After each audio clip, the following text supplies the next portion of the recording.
Okay. Hello. Maleny Brew Crew Rapid Review number 3. Oh, here we go. This is the Bridge Road. It's the Bridge Road Robust Porter. Robust Porter. Very strong. Well, because we're in Australia, everything's backwards down here, so that's why we're wondering why you can't read it. Yeah. So, tell us all about it. Oh, well, so this comes out of Beechworth, where Bridge Road is based. Really nice little brewery. They've been around, I think, about 15 years this year. So that's you know, they are one of the established original Australian craft breweries. A robust porter is obviously a type of porter which are really difficult to distinguish from stouts. So this has got a bit of sweetness in it, but I doubt it's got lactose to cause that sweetness. It will be to do with the choice of malts. Porters, I think now we're calling them effectively the difference to a stout is quite tricky. I'd say probably the main thing is going to be a slightly different colour. It's not quite dark enough for a stout. There's a slight reddish browny tinge coming through from the light of the glass. And the roasting of the malts, a little bit of sweetness. Or is it the malts they choose? Oh, yeah, it'll just be the proportion, what we call the grist. So the malt bill will be such that it isn't quite as dark as a stout. Yeah. It's still got that sweetness, but this time probably, I don't know, I'm getting more of the cocoa-y kind of. Well, I was going to say that's kind of where if someone told me, and I'm not a brewer or anything like that, but if someone said, oh, you know what's between a porter and a stout, which I get asked all the time, I would say that stout is generally more of an espresso coffee sort of flavour to it, while porters generally has more of that cocoa chocolate component, which is why it's always interesting to see a chocolate stout turn up. And you go, oh, how did they do that?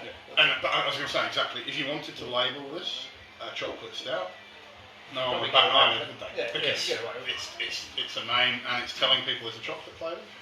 It's got echoes of the Temptress to me, the Holgate Temptress Porter. You mean when it used to be? I was going to say, I remember when that was good. Yeah. Oh, boom. Sorry.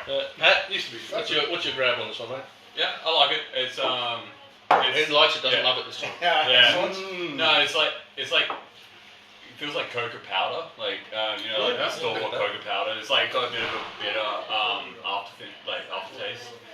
Yeah, but it's not that really acidic. Yeah, not really acidic, but I don't know. Yeah. Would you say it's a bit dusty? Yeah, dusty. Yeah, that's why it's like that powder. So sometimes that can be the yeast, and there's particular yeast. I think it's the Nottingham English style yeast called Nottingham. That people say they call it a dusty flavour. Which until you hear it, you would never think of describing it like that. Well, to me it just tastes like you've just eaten a teaspoon of like the cocoa powder. Yeah, makes sense. I think it's excellent. It's one of my more favourite dark beers that are sessionable, I guess. Because my love of Imperials, but yeah, that's eminently good. It's got great flavour. Like the flavour is just bags flavour, which is great. Because the one thing I really don't like in a beer, because I'm not a lager boy, is I like flavour. Yeah, you're right. So, back in about 2009, I think it was, Ben Krause is the brewer at Bridge Road. He did a beer that was called a Braggot, which is a particular style honey-based beer. I think it's quite flat. It's got a very strong honey flavour, and it's around the 9%, I think. Almost like a mead, but made in a beer. Okay. And we called him up to find out, because I'd tried putting some honey in the beer at that point, and what I found was it would just eat the honey up, and it was just another fermentable, and there was no flavour of honey left behind. Then I was like, Ben, how did I think we've had a few. What did it do for the head of the beer? Did you still have good head? I don't know that you do get much of a head of it. I can't remember. Just imagine honey flattening. Yeah, I can see what you're saying. I know, my granddad used to brew a stout, and he used to use honey instead of sugar at some point in the brew. I can't remember which part. But yeah, he used to do dark beers, and his was so thick. It was like what the viscosity was so high. Yeah, it was like gelatin. Yeah, whether that's the honey, I don't know. But I asked Ben, like, how do you get the flavour of the honey coming through in the beer and not all just fermenting off? And he gave me an answer I'll never forget, which was, I just put loads of honey in it, mate. I was like, I feel embarrassed for asking now. Yeah, good honey. Yeah. Well, doesn't hold the head like No. last one, I don't know.